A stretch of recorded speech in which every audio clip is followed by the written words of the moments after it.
Single dad CEO mistakenly sends his daughter to the wrong school, only to meet a young teacher, a heartwarming love story. Hi, my beautiful family. It's your Mr. Peter. Before the story begins, let me cover you in a prayer, soft as a whisper, warm as sunlight, and filled with all my love for you. May your heart feel lighter today than it did yesterday. May peace wrap around you like a gentle blanket, and may every corner of your soul be touched by quiet joy. I pray that the things you've been carrying, in silence, in strength, start to heal in the most unexpected, beautiful ways. May you be met with kindness, comfort, and the kind of love that doesn't ask questions, it just stays. You are precious. You are held. You are endlessly loved. Now, my sweet family. This story is deeply special to me. Every line was written with care, with emotion, and with you in mind.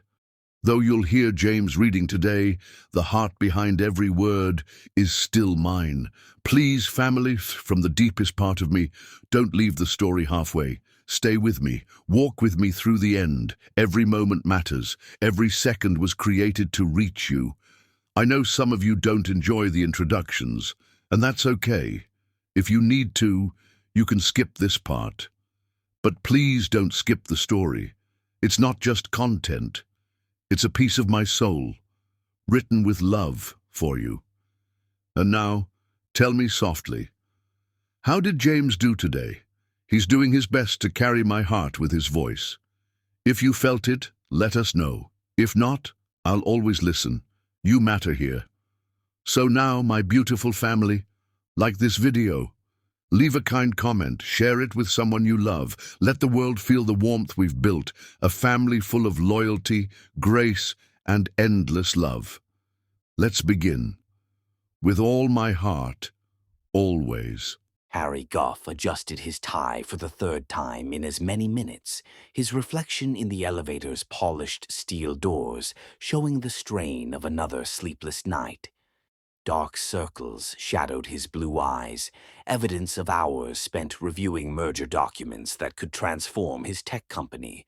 At 35, he'd built an empire from nothing, but this morning felt more crucial than any business deal. "Daddy, you look handsome," came a sweet voice from beside his knee. Harry's expression softened as he looked down at his 8-year-old daughter, Delmy. Her golden curls bounced as she beamed up at him, her mother's green eyes bright with excitement. She wore her new uniform, a crisp white blouse and navy skirt that made her seem far too mature for his comfort. "Not as beautiful as you, Princess," he murmured, kneeling to straighten her collar. His hands trembled slightly, not from caffeine, but from the weight of this milestone. First day at Westfield Academy. Another moment he'd have to navigate alone. The elevator chimed, and they stepped into the marble lobby of his penthouse building. Harry's phone buzzed insistently, probably his assistant with reminders about the board meeting that would determine his company's future. But right now, nothing mattered more than ensuring Delmy felt secure on her first day. "Are you nervous, sweetheart?" he asked as they settled into his black Mercedes. Delmy shook her head, though he noticed how tightly she gripped her new backpack. "Will you pick me up today?" "I promise," Harry said, though anxiety tightened his chest. The merger meeting was scheduled until 6, but he'd moved mountains to keep his word. He'd already missed too much time with Delmy in the 3 years since Emma died. Work had been his refuge from grief, but lately he wondered if he was hiding from life itself. The GPS guided them through unfamiliar streets as Harry's mind wandered to the morning's chaos. Between Delmy's breakfast tantrum over her hair ribbon and his conference call with Tokyo investors, he'd barely managed to grab the school paperwork. The prestigious Westfield Academy promised excellence. Small classes, individual attention, everything a devoted father wanted for his daughter. "This doesn't look right," Harry muttered, pulling up to a modest brick building with colorful playground equipment and a hand-painted sign reading Lincoln Elementary. This couldn't be Westfield Academy with its ivy-covered walls and manicured grounds, but Delmy was already bouncing in her seat. "It looks fun, Daddy. Look at the rainbow on the door." Harry checked his watch, 7:45 a.m. He was already cutting it close for his meeting, and navigating to the correct school would make him impossibly late. A glance at the cheerful building made his decision. How different could one day be? "All right, Princess, let's go meet your teacher." The moment they stepped through those rainbow-painted doors, Harry's world shifted completely. The hallway buzzed with children's laughter and morning energy. Crayon drawings covered every wall, and the air carried scents of apple juice and possibility. But it wasn't the atmosphere that stopped Harry cold. It was her. She knelt in the hallway's center, comforting a crying first grader with infinite patience. Her rich brown skin seemed to glow in the morning light streaming through tall windows, and when she looked up at their footsteps, Harry forgot how to breathe. Her eyes met his across the crowded space, and time seemed to pause. Deep brown eyes, warm and intelligent, widened in surprise. She was stunning in a way that made his chest ache, not just physically, though her curves filled out her simple sundress perfectly, but something deeper. There was a warmth about her that called to places in his heart he thought died with Emma. "Can I help you?" she asked, rising gracefully. Her voice was honey-rich, with just a hint of wariness as she took in his expensive suit and obvious wealth. Harry found himself speechless, absorbing everything about her. The way she tucked a natural curl behind her ear, the gentleness she'd shown the crying child, the protective way she now positioned herself between him and her students. "Daddy?" Delmy tugged on his hand, breaking the spell. Yes, sorry." Harry cleared his throat, his composure returning, though his pulse still raced. "I'm Harry Guff. This is my daughter, Delmy. It's her first day." The beautiful teacher, he desperately wanted to know her name, looked puzzled. "I'm sorry, but I don't have a Delmy on my class list. Are you sure you're in the right place?" "Westfield Academy," Harry said, though doubt was already creeping in. A smile tugged at her lips, transforming her face from merely beautiful to absolutely radiant. "This is Lincoln Elementary. Westfield Academy is across town, about 20 minutes in morning traffic." Heat flooded Harry's cheeks. "I'm such an idiot. I'm sorry, we'll just—" "Daddy, can I stay here?" Delmy interrupted, having already spotted the art station with its rainbow of finger paints. "Please? It looks more fun than my old school."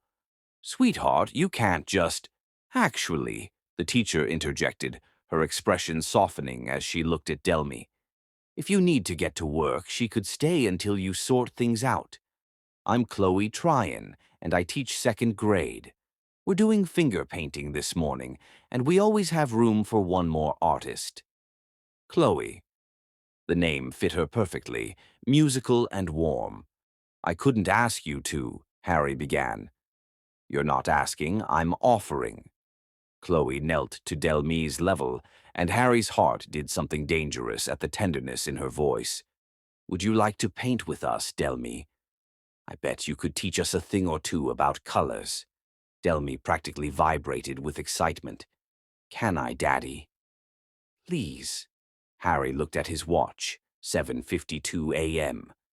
The merger meeting was at 9, and he still needed to review contracts. Logic said to apologize and leave, to drive across town to the sterile halls of Westfield Academy. But something in Chloe's warm brown eyes made him hesitate. "Are you sure it's not too much trouble?" he asked, his gaze lingering on Chloe's face. "No trouble at all," she assured him, standing. When she smiled, Harry felt like he could conquer the world, or maybe just forget about mergers and acquisitions for a few precious hours. "I'll be back by 3, he promised, kneeling to hug Delmy. She smelled like strawberry shampoo and childhood innocence, two things that had kept him anchored since Emma's death. "Have a good day at work, Daddy. Don't worry about me." As Harry stood, his hand brushed Chloe's when she reached to take Delmi's backpack. The contact sent electricity shooting up his arm, and from the way her breath caught, she felt it too. Their eyes met again, and for a moment, the bustling hallway faded away. "Thank you," he said quietly, his voice rougher than intended. "This means more than you know." "Everyone deserves a soft place to land," Chloe replied, and something in her tone suggested she knew about needing safe places. Harry forced himself to turn away, but he couldn't resist one last look back. Chloe was already leading Delmy toward the art station, her hand gentle on his daughter's shoulder. The sight of them together, his golden-haired daughter and this magnificent woman, made his chest tight with an emotion he couldn't name. As he walked back to his car, Harry realized his hands weren't shaking from caffeine anymore. They were shaking from something far more dangerous: hope.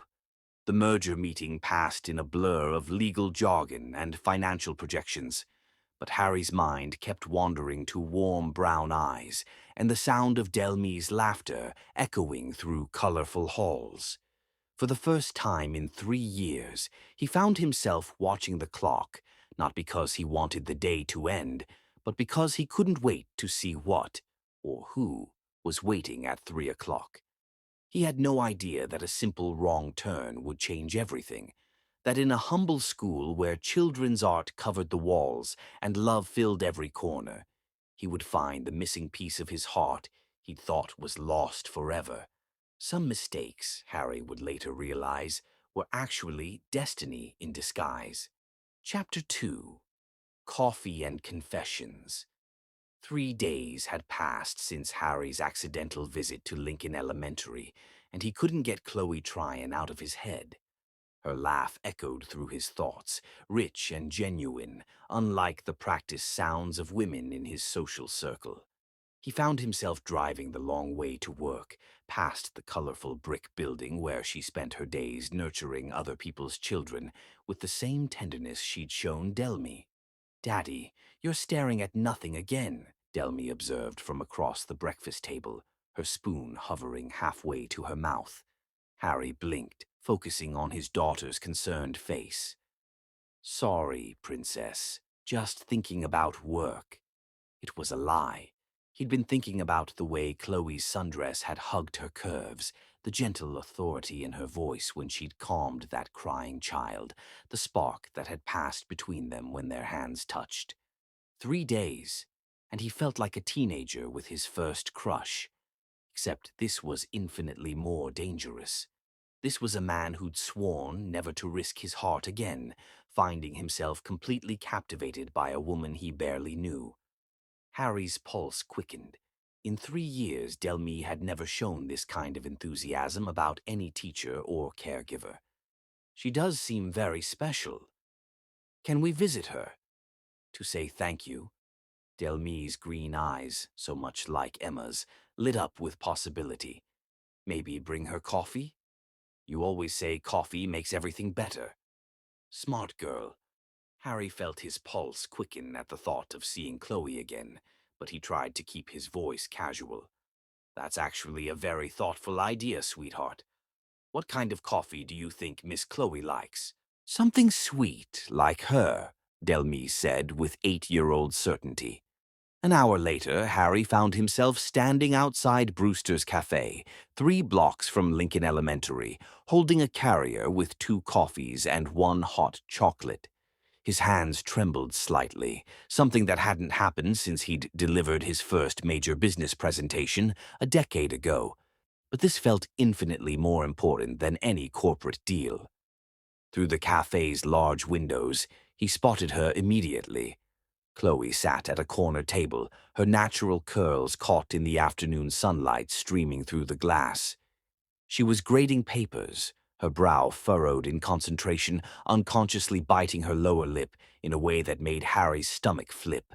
She wore a soft blue cardigan over a white blouse, and even in her simple teacher clothes, she was the most beautiful woman he'd ever seen. "There she is," Delmy squealed, already pushing through the cafe door before Harry could stop her. Chloe looked up at the sound, and when her eyes found Harry's through the glass, that same electric current from 3 days ago sparked between them. Her face lit up with surprise and something that looked like pleasure before uncertainty crept in. "Delmy, what a wonderful surprise," Chloe said, standing to accept the enthusiastic hug Delmy threw around her waist. Over his daughter's head, her eyes met Harry's again. "And Mr. Goff." "Harry, please," he said, approaching their table with what he hoped looked like casual confidence rather than the desperate need to be near her that was actually driving him. "We brought you coffee. Delmy insisted we needed to properly thank you for your kindness." "That's so sweet, but you really didn't need to." "Vanilla latte with extra foam," Delmy announced proudly. "Daddy asked the barista what teachers like, and she said, 'Vanilla lattes are perfect for nice people.'" Chloe's laugh was even more beautiful than Harry remembered, musical and warm enough to melt the last of his defenses. "Well, the barista was absolutely right. Vanilla lattes are my favorite." "Really?" Harry asked, settling into the chair across from her while Delmy bounced into the seat beside Chloe. "Lucky guess."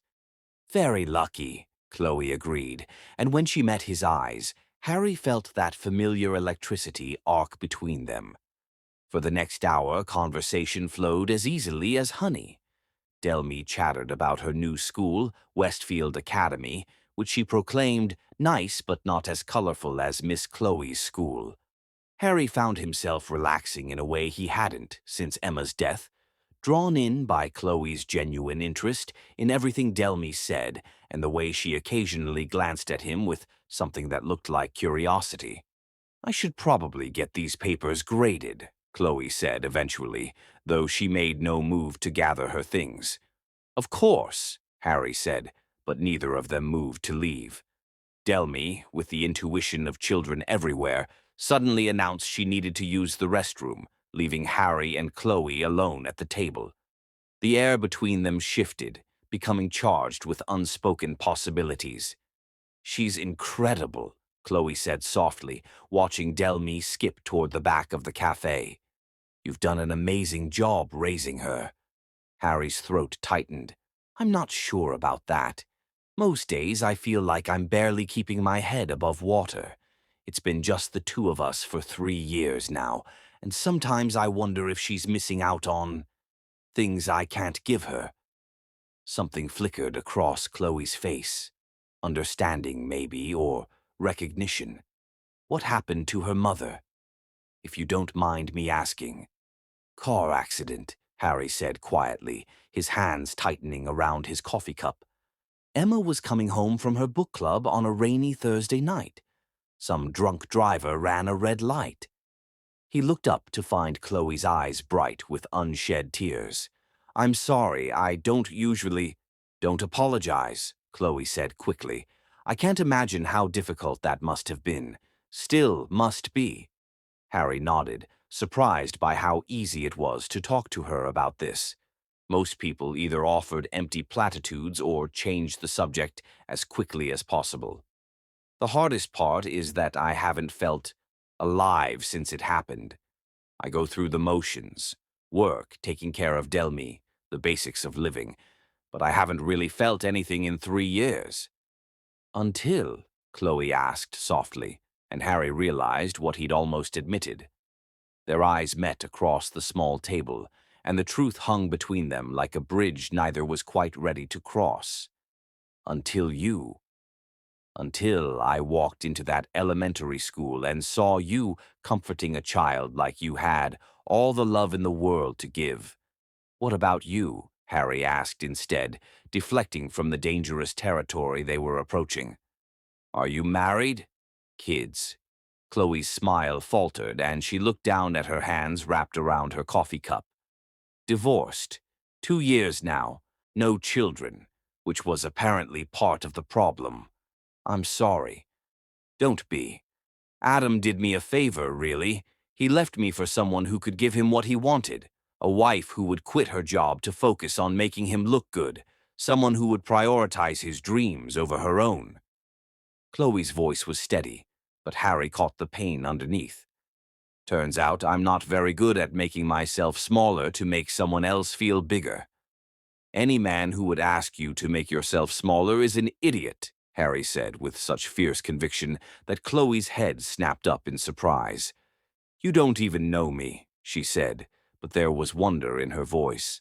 I know enough, Harry replied, his voice rougher than intended. I know you dropped everything to help a stranger's child.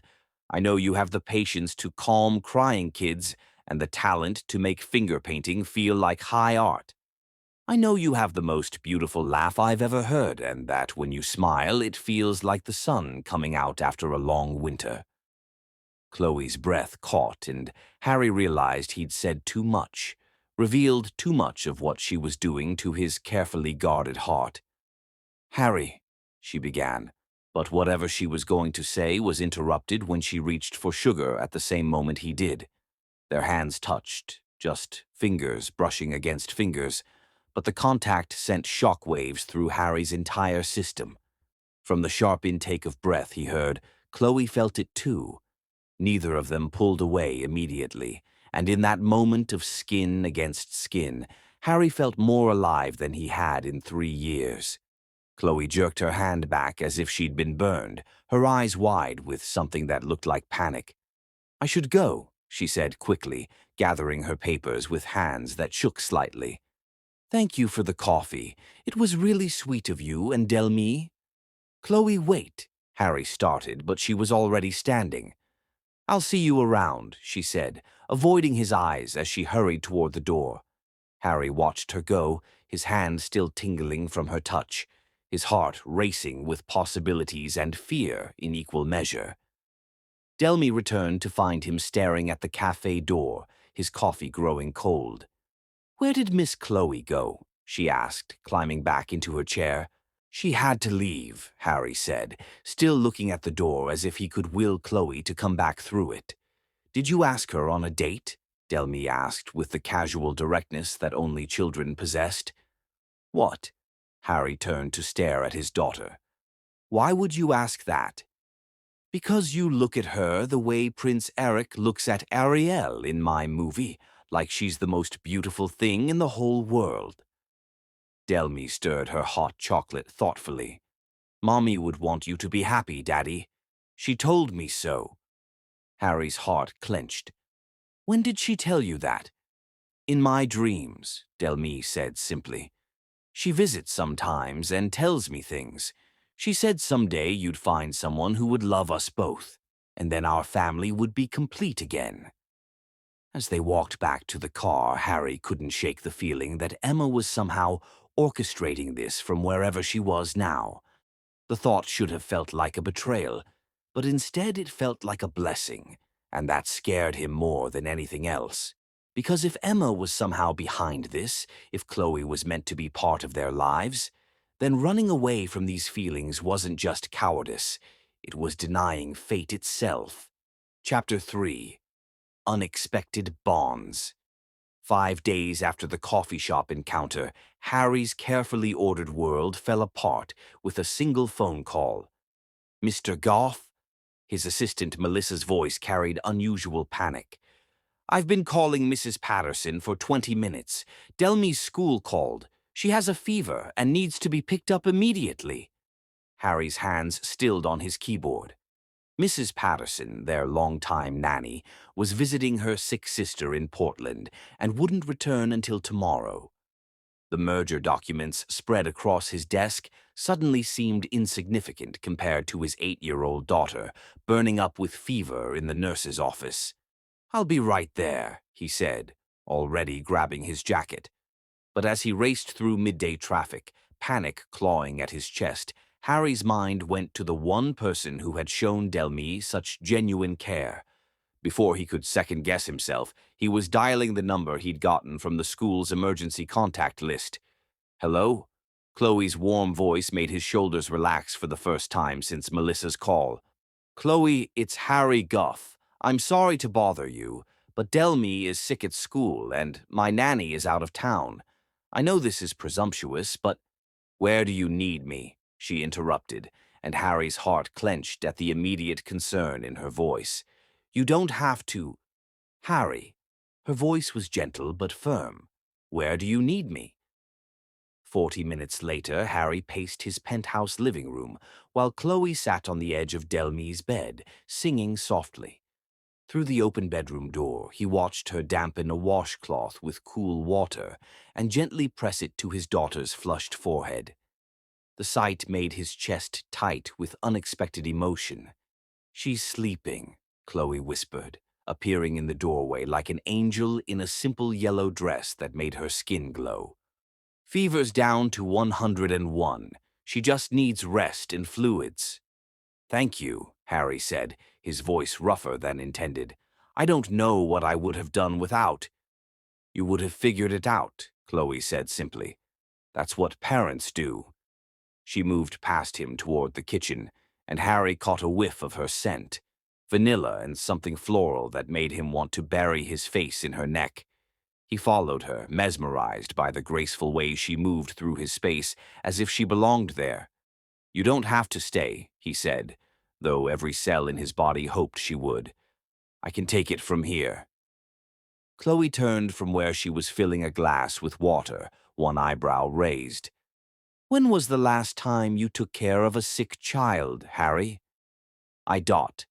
He ran a hand through his hair, realizing he looked completely out of his depth. Emma usually handled the sick days. Something soft and understanding flickered across Chloe's face. Then consider this a learning experience. Besides, she asked for me specifically when she woke up earlier. Harry's heart did that dangerous flipping thing again. She did. She said I make the best sick day soup. Chloe opened his refrigerator, frowning at the takeout containers and expensive wine. Though I'm going to need to work with what you have here. When was the last time you grocery shopped? Mrs. Patterson, usually. Harry stopped, realizing how that sounded. I'm not completely helpless, I just work a lot. I can see that, Chloe said, but there was no judgment in her voice. She moved around his kitchen with surprising efficiency, pulling out ingredients for what looked like the beginning of soup. Tell me about your work. What exactly does a CEO do all day? As Chloe cooked, Harry found himself talking more freely than he had in years. He told her about building his software company from nothing, about the current merger that could triple their value, about the pressure of being responsible for hundreds of employees and their families. But mostly he watched her, the way she hummed under her breath while chopping vegetables, the graceful efficiency of her movements, the way she tasted the soup and made a pleased little sound that sent heat straight through him.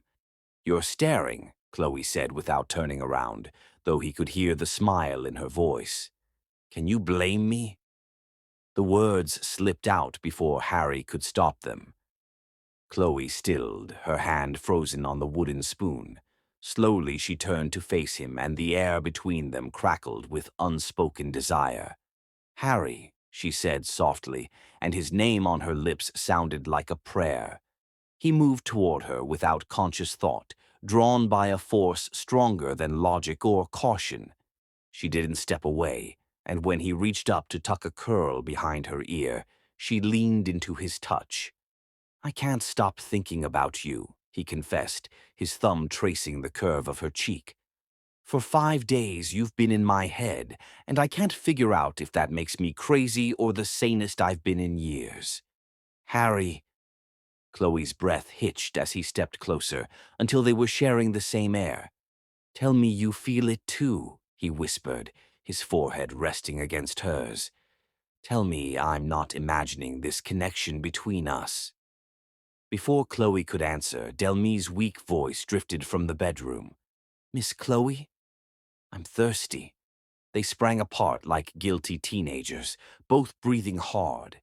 Chloe's cheeks were flushed, her lips slightly parted, and Harry had to grip the kitchen counter to keep from pulling her back into his arms.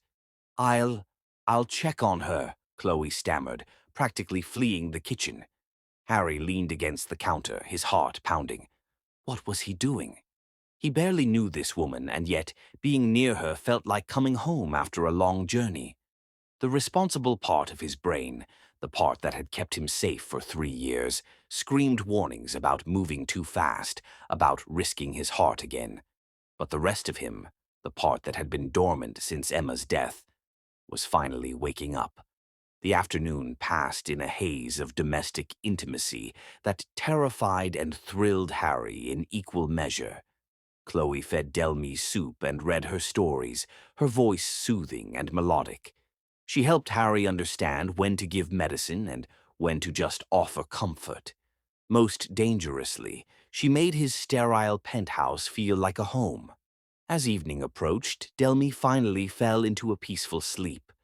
Harry and Chloe stood in his living room, the city lights twinkling beyond the floor-to-ceiling windows, and the weight of everything unsaid hung between them. "I should go," Chloe said quietly, but she made no move toward the door. "Should you?" Harry asked, moving closer. "Or do you want to go?" "What I want and what I should do are two very different things," she whispered. "What do you want, Chloe?" She looked up at him then, her brown eyes dark with desire and fear. "I want to stay. I want to pretend that this," she gestured between them, "isn't the most terrifying thing I've ever felt. I want to believe that maybe, just maybe, I could be enough for someone like you." Harry's heart shattered at the vulnerability in her voice. Someone like me. Successful, wealthy, sophisticated, everything I'm not. "You're right," Harry said, and watched pain flicker across her face before he continued. "You're not those things. You're better. You're genuine and warm and kind. You care more about my daughter after knowing her for a week than some people in my social circle care about anything real. You're not enough for someone like me, Chloe. You're too good for me." Before she could protest, Harry cupped her face in his hands. "But I'm selfish enough to want you anyway." The kiss was inevitable. They'd been building toward it since that first electric moment in the school hallway. When their lips met, Harry felt like he'd been struck by lightning. Chloe tasted like sweetness and possibility, like everything he'd been missing without knowing it. She melted against him, her hands fisting in his shirt as he deepened the kiss. 3 years of numbness, of going through the motions of living, shattered in the space of a heartbeat. This was what it felt like to be alive again. When they finally broke apart, both breathless, Harry rested his forehead against hers. "Stay," he whispered against her lips. "Please stay."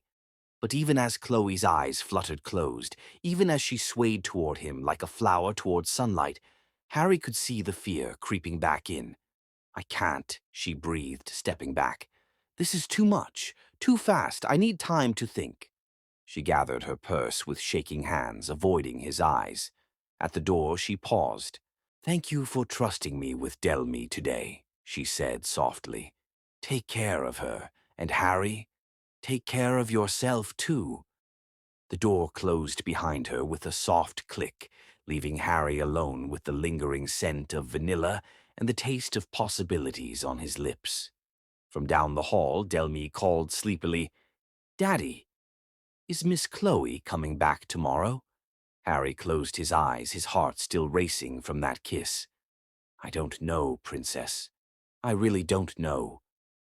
But as he tucked Delmy back into bed and watched her peaceful face, Harry made himself a promise. He was going to fight for this, for Chloe, for the family they could be together, even if it scared him senseless. Chapter 4. Hearts in Conflict. The flowers arrived at Lincoln Elementary on Tuesday morning, 3 dozen white roses arranged in a crystal vase that probably cost more than Chloe's monthly car payment. The card was simple. "Thank you for taking care of us both. Harry." Chloe stared at the arrangement on her desk, her heart racing as her second graders whispered excitedly about their teacher's fancy flowers. She'd spent the weekend trying to convince herself that what happened in Harry's penthouse was a mistake, a moment of weakness brought on by the intimate circumstances of caring for his sick daughter. But the roses made it impossible to pretend that kiss hadn't changed everything. "Miss Chloe, are those from your boyfriend?" asked Emma, not Harry's Emma, but 8-year-old Emma Rodriguez, who had a gap-toothed grin and insatiable curiosity about adult relationships. "They're from a friend," Chloe said carefully, though her fingers trembled as she touched one perfect petal. "Must be a really good friend," piped up Marcus, and Chloe's cheeks burned as she remembered the feel of Harry's lips against hers, the way he'd whispered, "Stay," like a prayer against her mouth. The flowers were followed by thoughtful gifts that showed Harry had been paying attention to every word she'd said. A first-edition copy of Where the Crawdads Sing arrived on Wednesday. She'd mentioned it was her favorite novel. Thursday brought a gift certificate to the art supply store, where she told him she bought materials for her classroom projects. Friday's delivery was the most dangerous of all, a small potted orchid in her favorite shade of purple, with a note that read, "Something beautiful for someone beautiful." Each gift chipped away at her resolve, but it was the Saturday morning phone call that nearly undid her completely. "Miss Chloe?" Delme's sweet voice made Chloe's heart clench instantly. "Daddy said I could call you if I promised to be quick." "Hi, sweetheart. How are you feeling?" "All better. Daddy made me chicken soup for breakfast because he said that's what you would do." Delme paused, and Chloe could picture her little face, scrunched in concentration. "Miss Chloe, do you like my daddy?" Chloe nearly dropped the phone. "What kind of question is that, honey?" "The important kind, because he likes you. A lot. He gets this dreamy look when someone says your name, and he keeps checking his phone like he's waiting for you to call." "Delme. And I like you too, more than anyone except Daddy.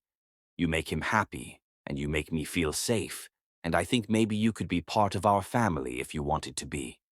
Tears stung Chloe's eyes. "Sweetheart, it's complicated." "Adults always say things are complicated when they're really just scary," Delme said with 8-year-old wisdom. "But scared doesn't mean bad. Daddy taught me that."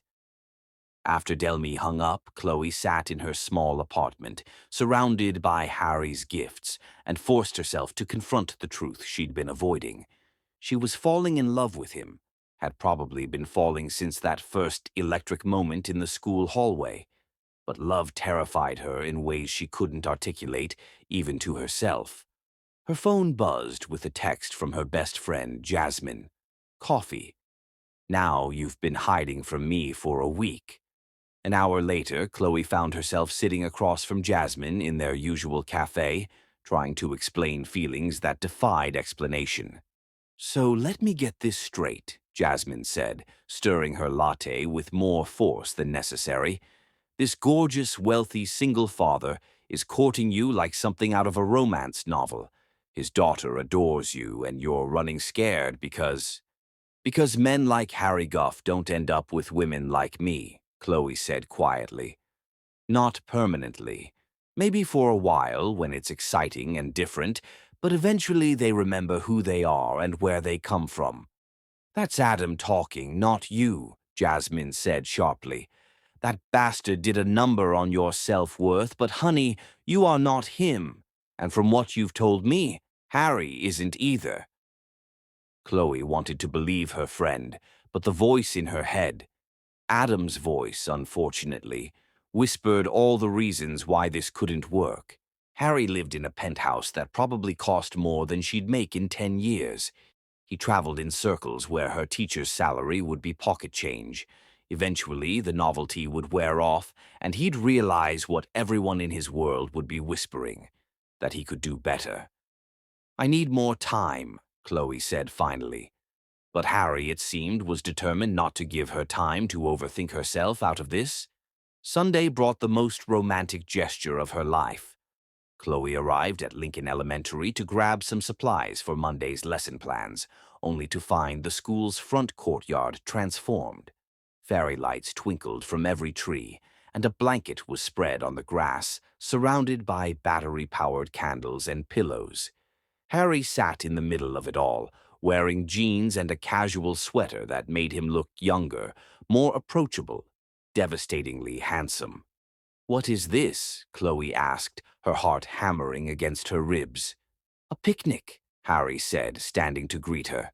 "I figured if you won't come to dinner with me, maybe you'd let me bring dinner to you, somewhere that feels safe." He'd thought about her comfort, chosen a place where she felt confident and in control. The gesture was so thoughtful it made her chest ache. "Harry, I told you I needed time, and I'm not trying to rush you," he said, holding up his hands.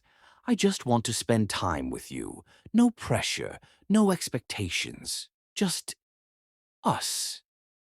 The picnic was perfect. Thai food from her favorite restaurant, wine that wasn't too expensive to make her uncomfortable, and conversation that flowed as easily as breathing.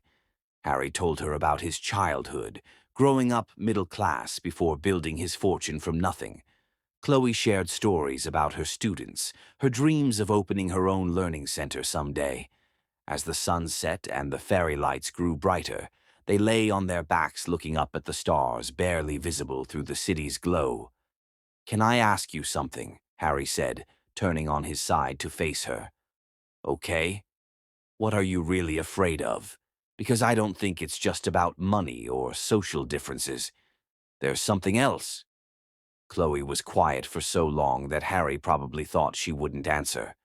When she finally spoke, her voice was barely above a whisper. "I'm afraid of not being enough. Again." She turned to meet his eyes. "Adam spent 2 years systematically tearing down my confidence, making me believe that everything I wanted, marriage, children, a real partnership, was asking too much. When he left, I promised myself I'd never again put my heart in someone's hands who might decide I wasn't worth keeping." Harry's eyes blazed with something fierce and protective. "I would never—" "You don't know that," Chloe interrupted gently. "6 months from now, when the novelty wears off and your friends and family start questioning what you're doing with a public school teacher, you might feel differently." Harry sat up abruptly, running his hands through his hair in frustration. "So what? I'm guilty before I've even done anything wrong? I'm paying for Adam's sins." "It's not about paying for anything. It's about protecting myself." "From what? From being happy? From being loved?" Harry's voice cracked on the last word. "Because I do love you, Chloe. I know it's crazy and too fast and probably terrifies you, but I love you." The words hung between them like a bridge Chloe was afraid to cross. She could see the truth in his eyes, feel it in the way he looked at her like she was precious beyond measure. But love hadn't been enough to keep Adam faithful, hadn't been enough to make him see her worth. Before she could respond, the first drops of rain began to fall. They gathered their things quickly, but by the time they reached Harry's car, they were both soaked. As they sat in the heated interior, rain drumming on the roof, the tension between them reached a breaking point. "Chloe," Harry said, reaching for her hand. When she turned to look at him, her breath caught. His hair was damp from the rain, his eyes dark with desire and something deeper. Without thinking, she leaned toward him, and then his hands were cupping her face, and his mouth was on hers. This kiss was different from their first, hungrier, more desperate. 3 weeks of fighting their attraction exploded into passion that left them both breathless. Harry's hands tangled in her wet hair, and Chloe could taste the rain on his lips, feel the barely leashed power in his touch. When they finally broke apart, both breathing hard, Chloe rested her forehead against his. "This is insane," she whispered. "Completely," Harry agreed, pressing soft kisses to her jaw. "But I'd rather be insane with you than sane without you." The words were so beautiful, so exactly what her heart needed to hear, that Chloe almost gave in, almost let herself believe that this time could be different. Instead, she pulled back, panic flooding her system as reality crashed over her. "I can't," she said, her voice breaking.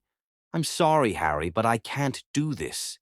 She was out of the car and running through the rain before he could stop her, leaving Harry alone with the taste of her kisses and the sound of his heart breaking.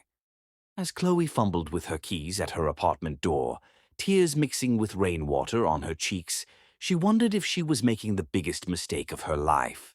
But some risks, she told herself, were too dangerous to take, even if the alternative was spending the rest of her life wondering what might have been. Chapter 5. Walls Come Down. For a week, Harry respected Chloe's request for space, even though it nearly killed him. He threw himself into work with single-minded determination, staying at the office until midnight to avoid going home to an apartment that still smelled faintly of vanilla and unfulfilled promises. But concentration proved impossible when every coffee cup reminded him of her laughter. Every glimpse of yellow made him think of the dress she'd worn while caring for Delmy. It was Delmy who finally broke his resolve. "Daddy, why don't we see Miss Chloe anymore?" she asked over breakfast on Saturday morning, her green eyes, so like Emma's, filled with confusion and hurt. Harry's heart clenched. "She's been busy, Princess." "Did you make her mad? You look sad, and she hasn't called me back." Delmy's lower lip trembled, and Harry realized his own heartbreak had been affecting his daughter too. "No, sweetheart. Adults sometimes have complicated feelings." "I miss her," Delmy interrupted, and the simple statement shattered what remained of Harry's self-control. "She made us feel like a real family again, like maybe Mommy sent her to take care of us." The innocent words hit Harry like a physical blow. Emma. In all his confusion over Chloe, he'd almost forgotten the promise he'd made to his dying wife, that he'd find happiness again, that he'd give Delmy the complete family she deserved. Harry found himself in his home office, pulling out the box of Emma's personal belongings he'd been unable to go through since her death. His hands shook as he lifted out her leather journal, the one she'd written in religiously every night before bed.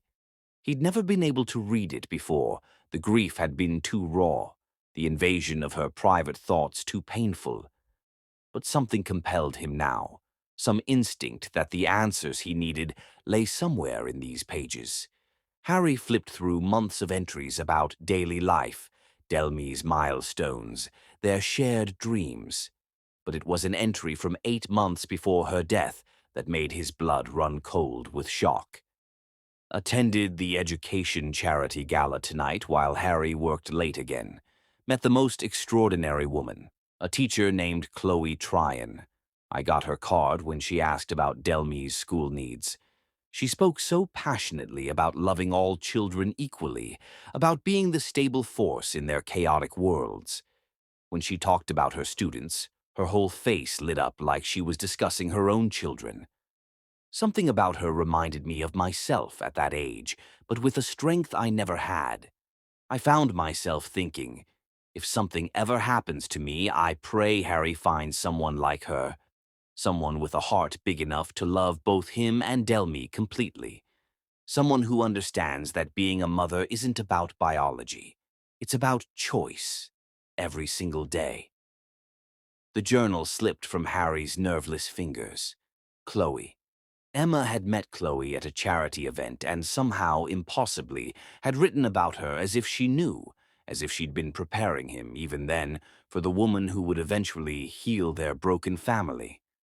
His hands trembling, Harry read the entry again, then searched frantically through the rest of the journal. Can't stop thinking about that teacher from the gala. There was something about her, a warmth, a strength. The way she talked about nurturing children who weren't hers spoke to something deep in my soul. I keep having this strange feeling that she's important somehow, that our paths will cross again. I've started praying that if I'm not here to see Delmy grow up, maybe someone like her will be. Someone who understands that love multiplies rather than divides. Harry sank into his chair, overwhelmed by the impossibility of it all. Emma had known Chloe, had somehow sensed that she would be important to their family's future. The woman he'd been falling in love with wasn't a betrayal of his late wife's memory. She was Emma's gift to them. By the time Delmy woke from her nap, Harry had made his decision. "Get your shoes, Princess.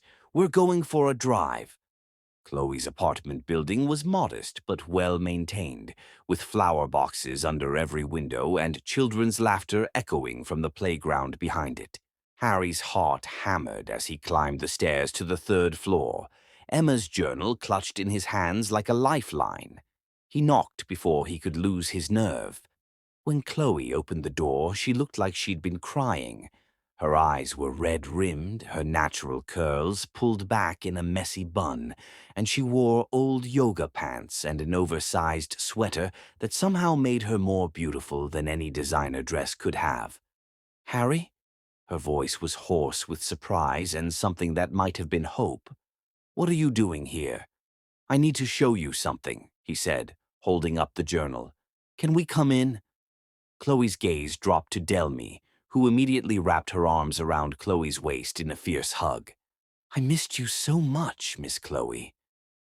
"I missed you too, sweetheart," Chloe said, her voice thick with emotion as she stroked Delmy's hair. Over the child's head, her eyes met Harry's. "Come in." Her apartment was small but warm, filled with books and plants and photographs of her students. Everything about it screamed home in a way Harry's sterile penthouse never had. "Delmy, why don't you look at Miss Chloe's books while we talk?" Harry suggested, and his daughter happily settled on the floor with a stack of picture books. Chloe perched on the edge of her couch, her hands twisted in her lap. "Harry, if you came here to try to change my mind—" "Emma knew you," he said without preamble, and watched all the color drain from Chloe's face. "What?" Harry sat beside her, careful not to crowd her, but close enough to see every emotion that crossed her features.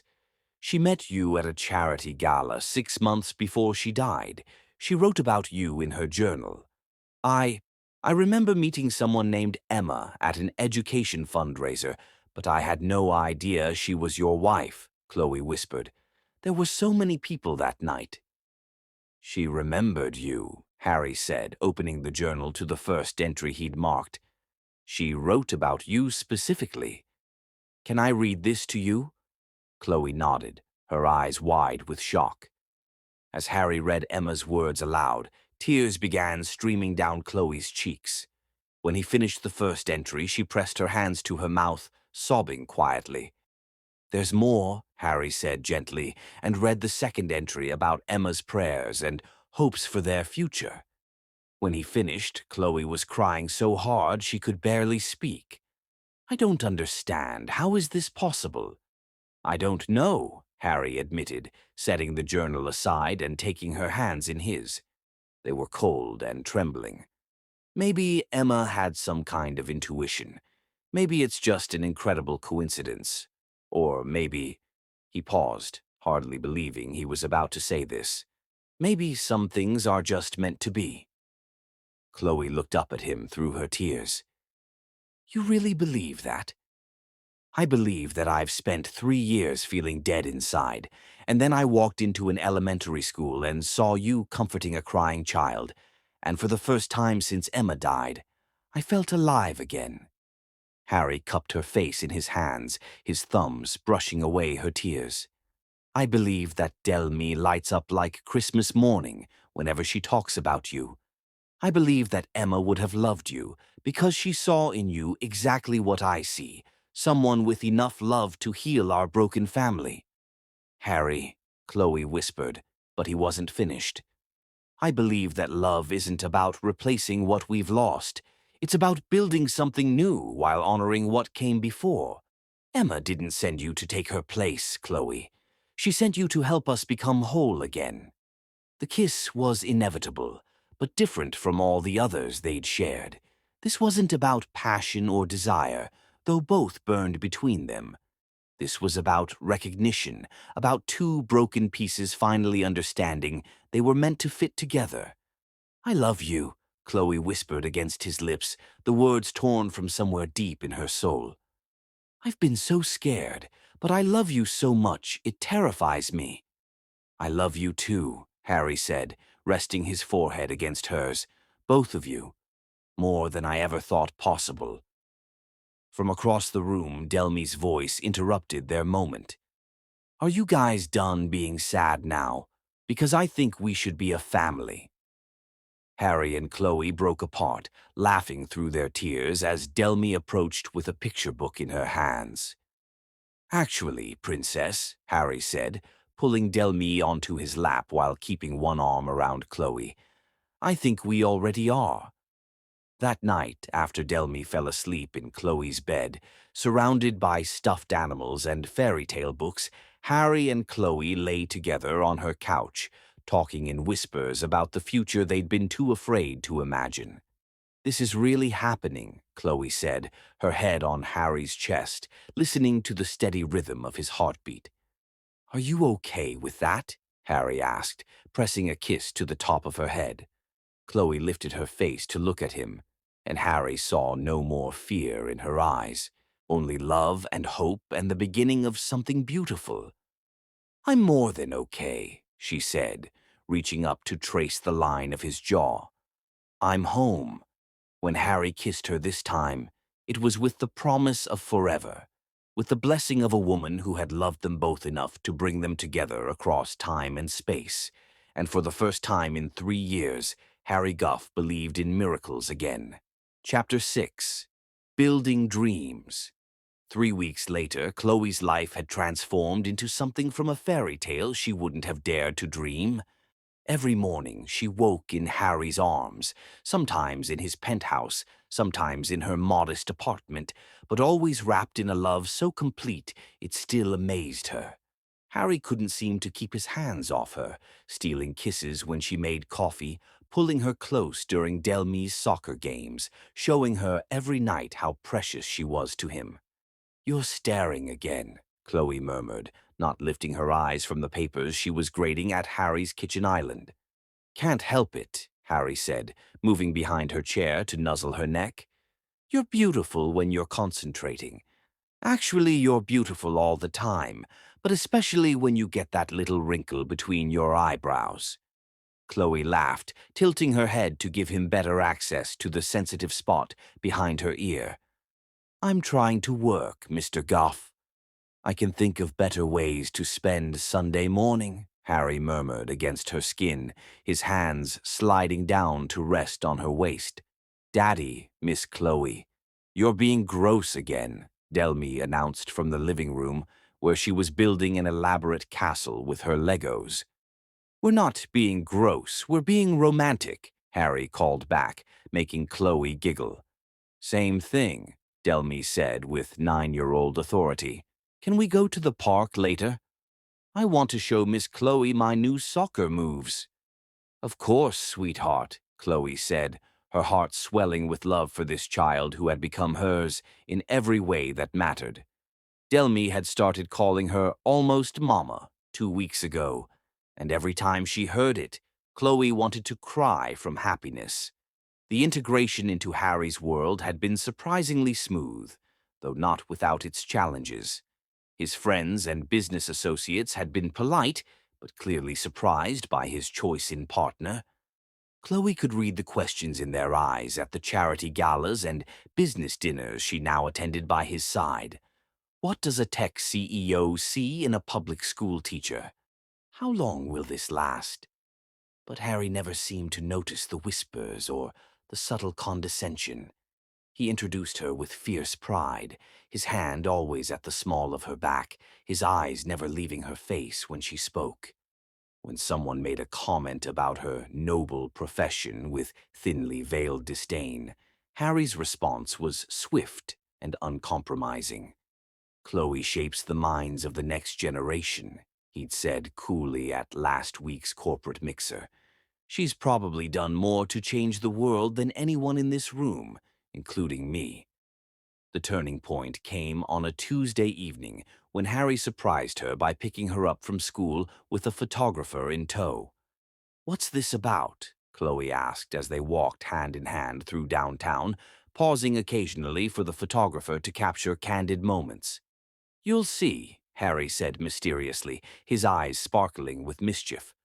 The mystery was solved the next morning when Chloe opened the city's largest newspaper to find a full-page spread titled "The Heart Behind the Success." The article featured beautiful photos of them together, Harry looking at her like she hung the moon, Chloe laughing at something he'd whispered, both of them clearly, radiantly in love. But it was Harry's words in the accompanying interview that made Chloe's heart stop. People ask me what I see in Chloe Tryon, as if being a teacher somehow makes her less worthy of love than someone with a trust fund or a corner office. What I see is a woman who chooses to love other people's children as fiercely as her own. What I see is someone who finds joy in finger painting and playground laughter, who believes every child deserves to feel special. She's taught me that success isn't about what you accumulate, it's about how many lives you touch. Chloe doesn't just teach children, she changes their entire world. She changed mine too. Some people think I could do better than a public school teacher. I think I got incredibly lucky that someone as extraordinary as Chloe was willing to take a chance on a workaholic single father who'd forgotten how to live until she reminded him. She's not just the love of my life, she's made me a better man and a better father. If that's not success, I don't know what is. Chloe had cried reading it, overwhelmed by the public declaration of his love and the way he'd defended not just her, but her profession and her worth. When her principal saw the article, she'd framed it and hung it in the school's main office. Chloe's students thought it was the most romantic thing they'd ever seen, but the article also brought unwanted attention. Photographers began following them, and gossip blogs speculated about their relationship with varying degrees of cruelty.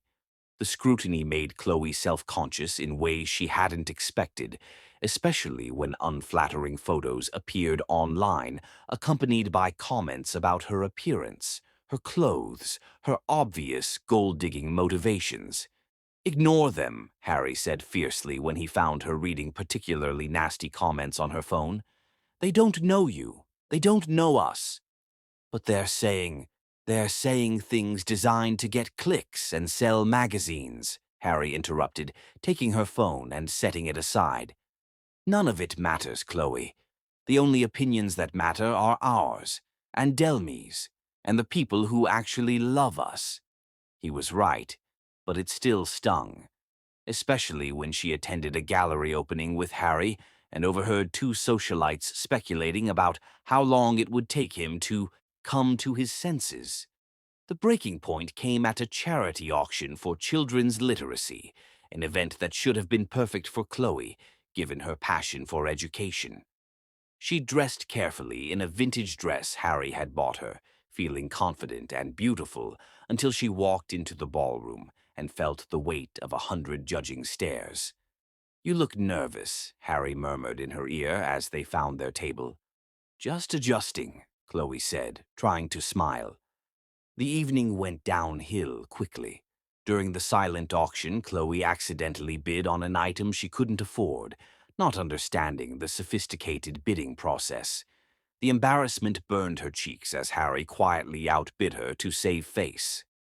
Later, when she tried to contribute to a conversation about private school fundraising, her comments about public education needs were met with polite but dismissive smiles. The final straw came when she excused herself to the restroom and overheard a conversation between two women touching up their makeup. "She's pretty enough, I suppose, but really, what could they possibly have in common? He'll get bored once the novelty wears off." "Give it 6 months," the other woman agreed. "Men like Harry Goff don't settle for girls like that permanently. He's just having his rebellious phase." Chloe stood frozen in the bathroom stall, their words confirming every insecurity she'd been fighting. When she finally emerged, the women had gone, but their poison remained. She made it through the rest of the evening by sheer force of will, but Harry noticed her silence on the drive home. "What's wrong?" he asked as soon as they were alone in his penthouse. "Nothing," Chloe said, but her voice cracked on the word. "Don't lie to me." Harry cupped her face in his hands, his blue eyes dark with concern. "Talk to me." The whole story poured out, the overheard conversation, her growing insecurities, her fear that everyone might be right about their fundamental incompatibility. When she finished, Harry was quiet for a long moment. "Do you trust me?" he asked finally. "Of course." "Then trust this." Harry pulled out his phone and scrolled to something he'd apparently been working on for weeks. "I was going to surprise you with this next week, but I think you need to see it now." On his screen was a website for the Chloe Tryon Learning Center, a fully funded educational foundation designed to provide resources and support for underfunded public schools. The mission statement brought tears to Chloe's eyes. To ensure every child receives the love, attention, and educational opportunities they deserve, regardless of economic background. "Harry," she whispered, scrolling through pages of detailed plans, budgets, and programs. "I've been working with lawyers and education consultants for weeks," he said. "This isn't charity, Chloe. This is investment in our future, yours, mine, and thousands of children's. I want to build something lasting with you, something that combines your passion with my resources. I can't let you do this for me." "You're not letting me do anything," Harry interrupted, pulling her into his arms. "We're building this together, equal partners in everything. This is what I want to do with my money, with my life. Make something that matters with the woman I love." That night, they made love with a passion that was both desperate and tender, a claiming of each other that went beyond physical desire. As Harry worshipped her body with his hands and mouth, whispering endearments against her skin, Chloe finally understood what it meant to be truly cherished. "I love you," she gasped as he moved within her, their bodies perfectly synchronized after weeks of learning each other's rhythms. "I love you too," Harry replied, his voice rough with emotion. "Forever, Chloe. Whatever comes, we face it together." Later, as they lay tangled in his sheets, Chloe traced patterns on Harry's chest and marveled at how her life had changed. "Are you happy?" Harry asked, pressing a kiss to the top of her head. "Completely," Chloe said, and meant it. "Though I think I need to learn to stop reading comments online." Harry laughed, the sound rumbling through his chest. "Probably a good idea. The internet is not kind to beautiful, successful, accomplished women who make bitter people feel inadequate. Is that what I am? Successful and accomplished?" "Chloe Tryon," Harry said, tilting her chin up to meet his eyes.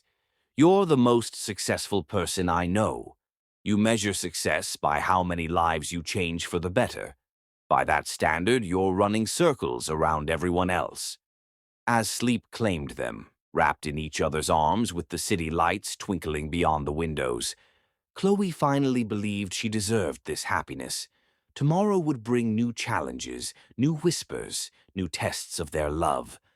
But tonight she was exactly where she belonged, in the arms of a man who saw her worth and loved her, not despite her differences from his world, but because of them. They were building something beautiful together, one day at a time. Chapter 7. Storms and Sanctuary. The storm began with a phone call that came at 6:47 a.m. on a Tuesday morning, shattering the peaceful quiet of Harry's penthouse, where Chloe lay curled against his chest, her hair spread across his shoulder like silk.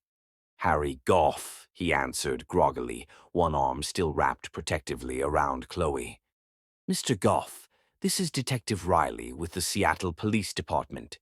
We need you to come down to the station immediately. There's been an allegation made against your company regarding data theft and corporate espionage." The words hit Harry like ice water. He sat up so quickly that Chloe stirred, her sleepy eyes opening in concern. "I'm sorry, what?" "There must be some mistake." "No mistake, sir. We'll need you here within the hour, and I'd recommend bringing your lawyer." After Harry hung up, his hands shaking, Chloe wrapped her arms around him from behind, pressing soft kisses to his shoulder. "What's wrong?" she whispered against his skin.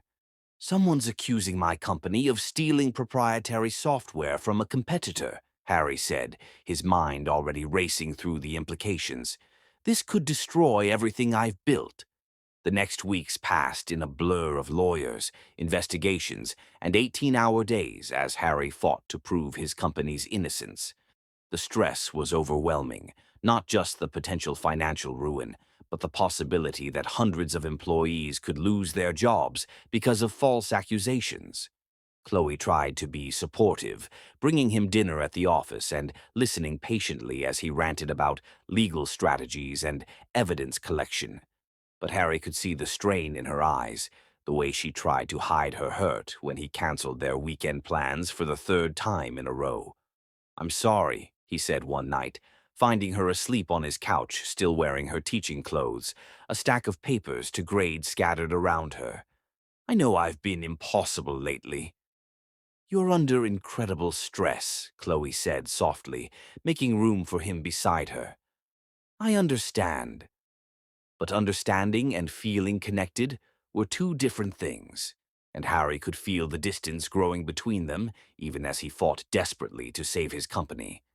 The situation exploded into complete chaos when Adam Barnhart walked into Lincoln Elementary on a Thursday afternoon.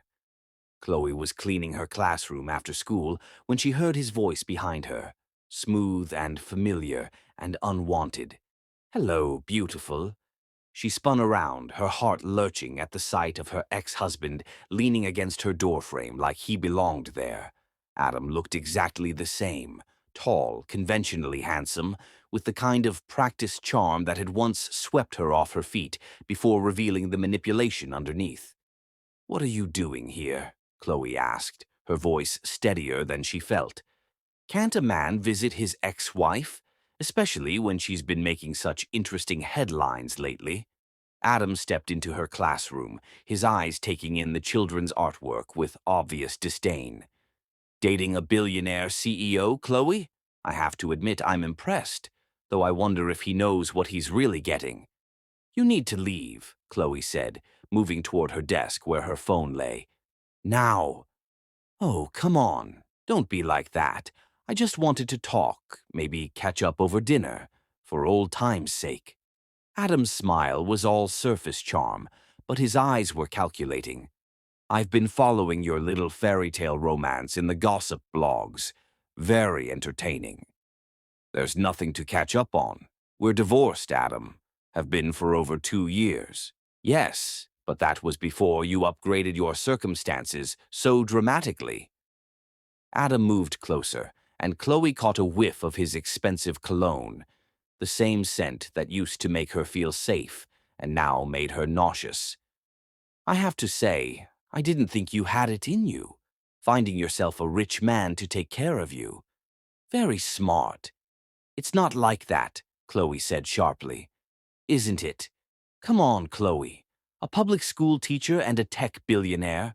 What could you possibly have in common besides the obvious?" Adam's tone was mocking, hitting every insecurity she'd been fighting. "Though I suppose when you look like you do, common interests aren't really necessary." "Get out." Chloe's voice was ice cold now. "Get out of my classroom and stay away from me." "I'm just saying when this little fantasy of yours falls apart, and it will because men like Harry Guff don't settle for women like you permanently, you'll remember that someone who really knows you is still out there." Adam left his business card on her desk before walking out, leaving Chloe shaking with anger and something dangerously close to doubt. That night, when Harry came home after another marathon day with lawyers, he found Chloe unusually quiet. She'd made dinner but barely touched her own plate, instead pushing food around while staring into space. "Everything okay?" Harry asked, though his own mind was spinning with legal strategies and damage control. "Adam came to see me today," Chloe said quietly. Harry's fork clattered against his plate.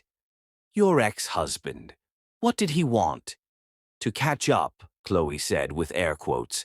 "He basically implied that I was using you for your money and that you'd eventually come to your senses and leave me for someone more appropriate."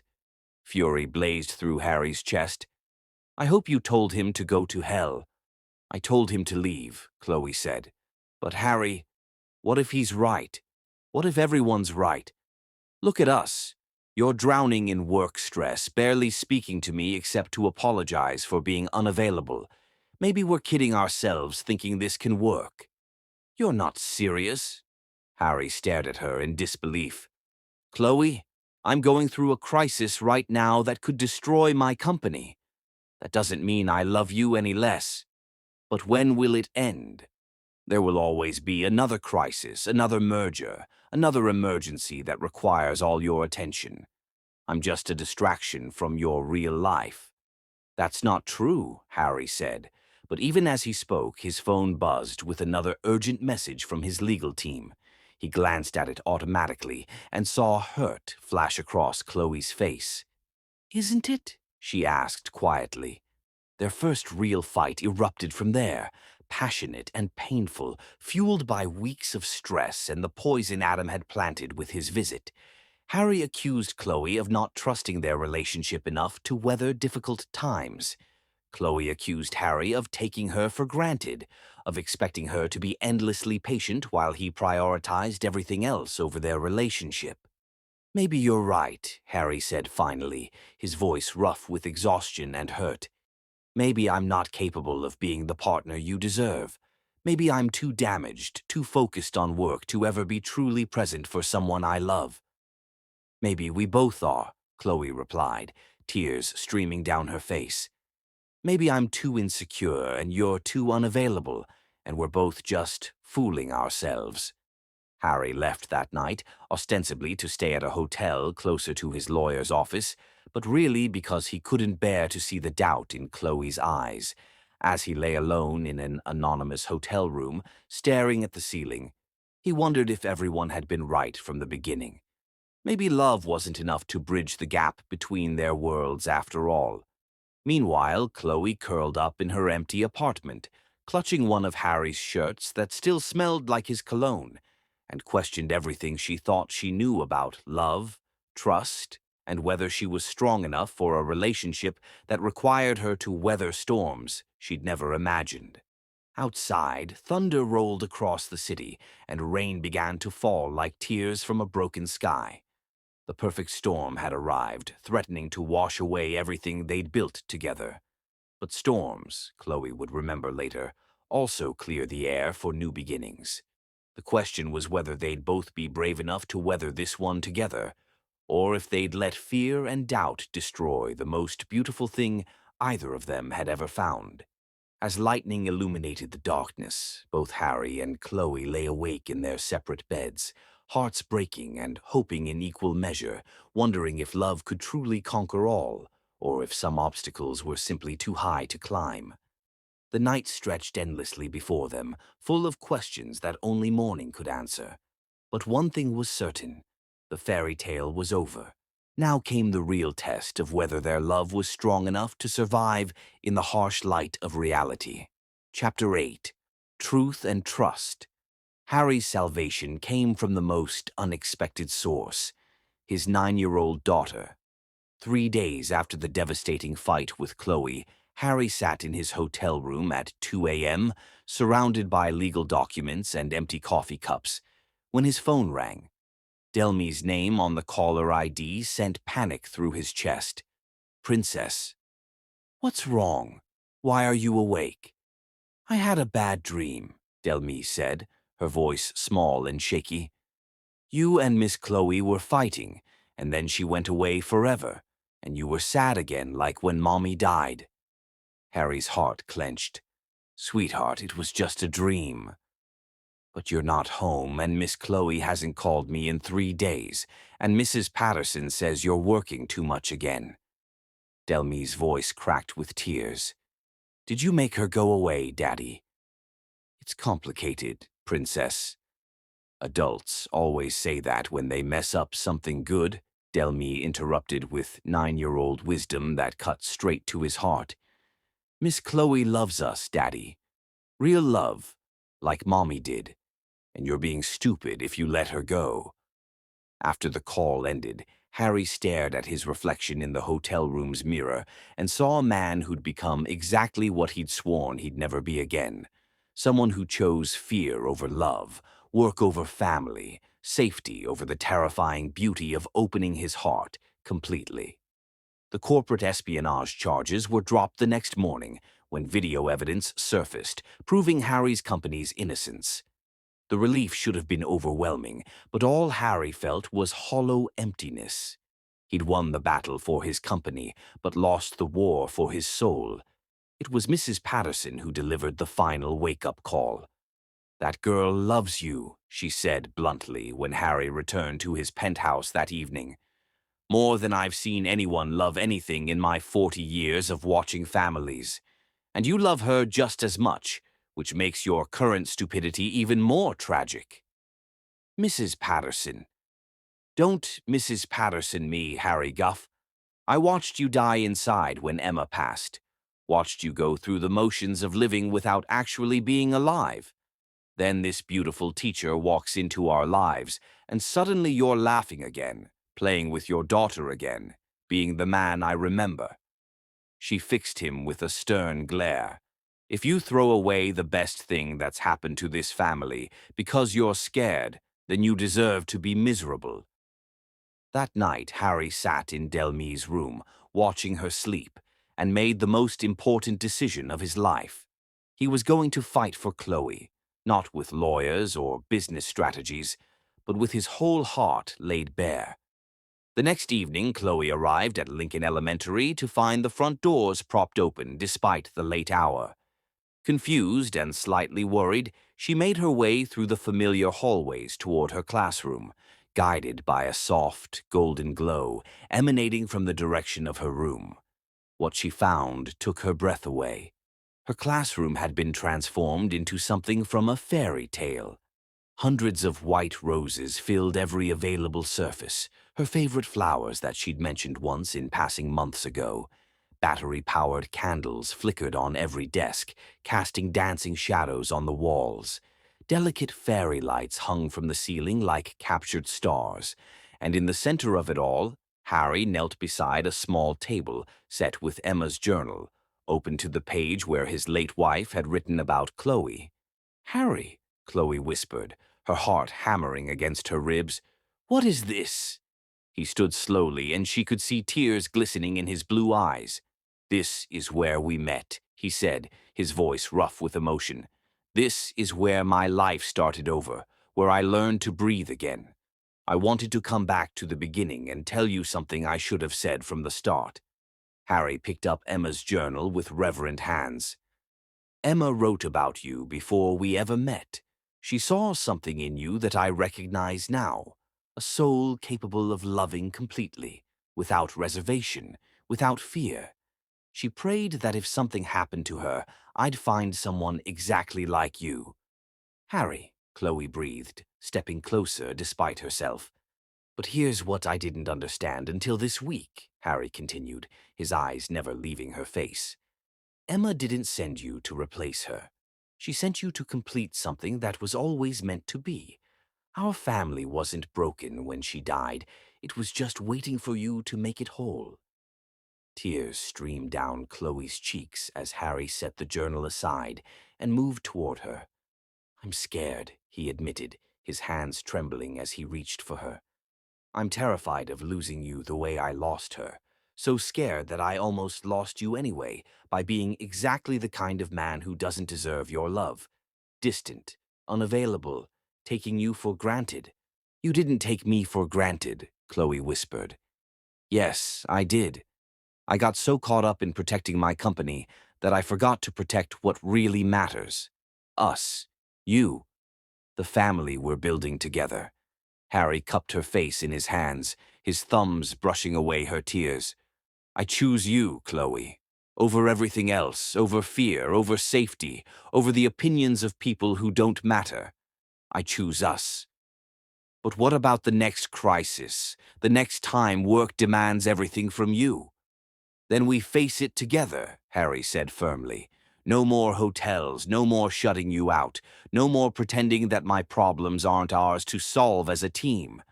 I want a real partnership with you, in business, in life, in everything." From his pocket, Harry pulled out a small velvet box that made Chloe's breath catch. This was Emma's grandmother's ring, he said, opening the box to reveal a stunning vintage diamond that seemed to capture all the candlelight in the room. Emma specifically asked me to keep it for the woman who would love both Harry and Delmy completely. She knew even then that she was keeping it for you. Harry dropped to one knee among the roses and fairy lights, and Chloe's world tilted on its axis. Chloe Tryon, you walked into my life when I thought my heart was dead and buried. You showed me that love doesn't diminish when it's shared. It multiplies. You love my daughter like she's your own. You challenge me to be better than I ever thought possible, and you make me believe in miracles again. His voice cracked with emotion. Will you marry me? Will you let me spend the rest of my life proving that you're the most precious thing in my world? Yes, Chloe sobbed, dropping to her knees to meet him among the candles and roses. Yes, yes, 1,000 times yes. The ring slipped onto her finger like it had always belonged there, and when Harry kissed her, it was with 3 years of grief transformed into joy, fear conquered by love, and the promise of forever burning between them. I love you, Chloe whispered against his lips. I'm sorry I doubted us, doubted you. Adam's poison got into my head. Adam was wrong about everything, Harry said fiercely. You're not with me for my money. I'm with you because you make me a better man, a better father, a better human being. And anyone who can't see that isn't worth our time. They made love that night surrounded by roses and candlelight on the floor where their daughter's teacher had first captured hearts with finger paints and infinite patience. It was desperate and tender, passionate and healing, a claiming of each other that went beyond the physical to something spiritual. This is where it all began, Chloe murmured afterward, her head pillowed on Harry's chest as they lay wrapped in his suit jacket among the scattered petals. No, Harry said, pressing a kiss to her hair. This is where it begins. Everything before this was just preparation for the life we're going to build together. From down the hallway came the sound of small footsteps, and Delmy appeared in the doorway wearing her pajamas and Mrs. Patterson's guilty expression behind her. Did she say yes? Delmy asked hopefully. She said yes, Harry confirmed, sitting up and pulling Chloe with him. Delmy launched herself into their arms, and as the three of them sat among the roses in the classroom where love had first bloomed, Chloe felt the last of her fears dissolve. They were going to be a family, not perfect but real, not without challenges but strong enough to face whatever came together. And somewhere in the candle-lit shadows, Chloe could swear she felt Emma's presence, warm and approving, blessing the love that would carry them forward into their beautiful, complicated, perfectly imperfect future. Welcome to the family, almost, Mama, Delmy whispered, and Chloe's heart overflowed with a joy so complete it felt like flying. Finally, she was home. Chapter 9. Before the Dawn. The engagement announcement appeared in the society pages on a Sunday morning, accompanied by a stunning photo of Harry and Chloe at the literacy gala, her new ring catching the camera's flash like captured starlight. The headline read, Tech Mogul, Harry Guff to wed elementary school teacher in real-life fairy tale. For 48 hours, their world felt perfect. Congratulations poured in from friends and colleagues. Delmy spent the weekend planning her flower girl dress, and Chloe couldn't stop staring at Emma's beautiful ring on her finger, marveling at how it felt like a blessing from beyond. Then Tuesday's headlines destroyed everything. Teacher's dirty secret. What Harry Goff's fiancée doesn't want you to know, screamed across the front page of the city's most notorious tabloid. Below it, a heavily doctored photo showed Chloe in what appeared to be a compromising position with Adam, alongside a fabricated quote. She called him boring but bankable, the perfect sugar daddy to upgrade her lifestyle. Chloe's hands shook as she read the vicious article that painted her as a calculating gold digger who had manipulated a grieving widower into proposing. The lies were so elaborate, so seemingly credible, that for a moment she wondered if even she would believe them if she didn't know the truth. The story claimed she'd been secretly meeting with Adam throughout her relationship with Harry, that she'd disparaged Harry's parenting to friends, that she'd boasted about landing the biggest fish in the city. Each lie was more devastating than the last, designed to destroy not just her reputation, but the trust she'd built with Harry and Delmy. Her phone rang constantly, reporters wanting comments, former colleagues expressing shock, strangers hurling abuse. By noon, photographers had surrounded Lincoln Elementary, forcing the school into lockdown and traumatizing her young students. Parents began calling the school, demanding answers about their children's exposure to scandal. "Miss Chloe, why are those people taking pictures of our school?" asked 7-year-old Lily during lunch, her eyes wide with confusion and fear. "It's nothing you need to worry about, sweetheart," Chloe said, but her voice cracked despite her efforts to stay calm. The final blow came when she overheard two parents in the hallway. "I don't care if she's innocent. I don't want my child in a classroom that's become a media circus. This is exactly the kind of drama we pay private school tuition to avoid." Principal Martinez called her into his office that afternoon, his face grave with concern and regret. "Chloe, you know how much we value you here," he began, and her heart sank. "But the media attention is disrupting the entire school. Parents are calling, the school board is asking questions, and I'm afraid we need to put you on temporary leave until this situation resolves itself. But my students will be taken care of. I'm sorry, Chloe, truly, but we have to think about the children's welfare first." Walking out of Lincoln Elementary that day felt like a death. The school had been her sanctuary, her purpose, her identity for 6 years. Now it was just another place she was no longer welcome.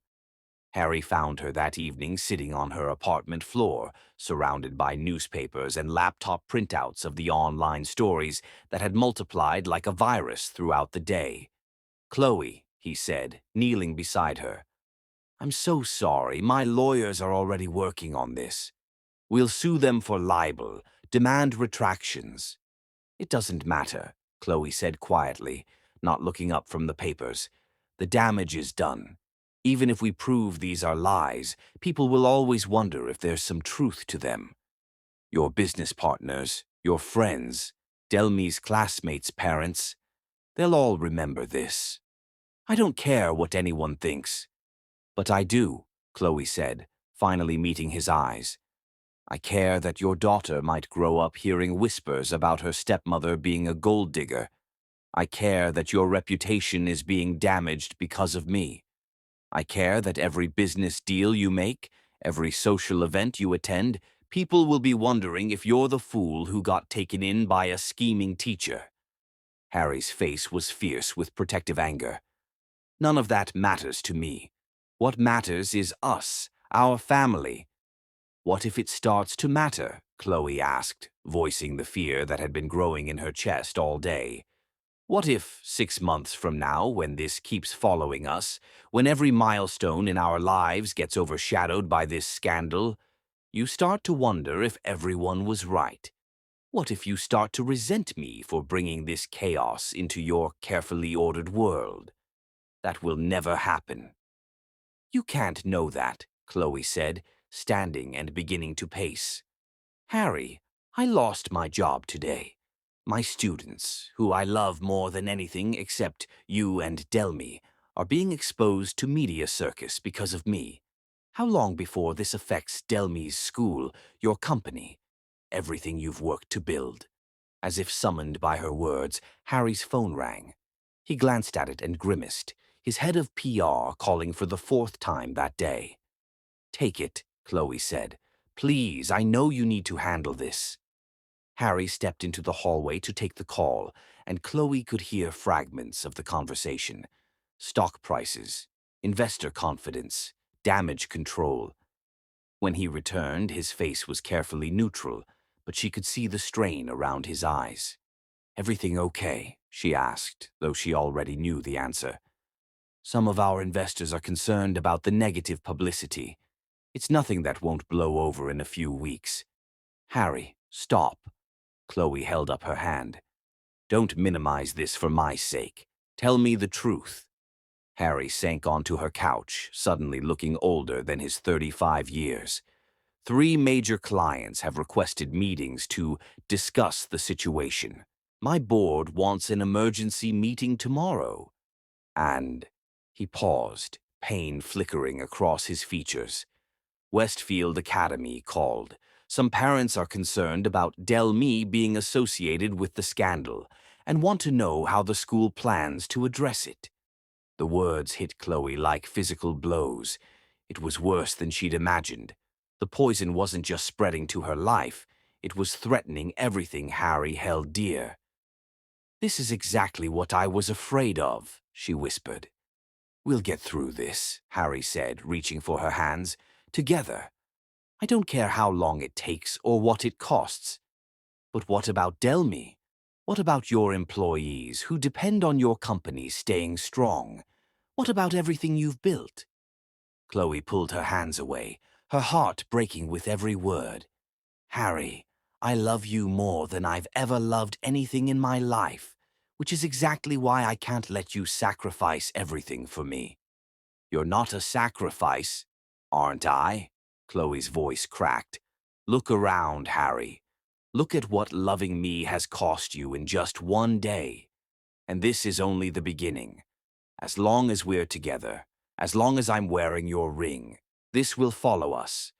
Every achievement you make, every milestone in Delmy's life, will be overshadowed by tabloid speculation about whether I'm really good enough for you.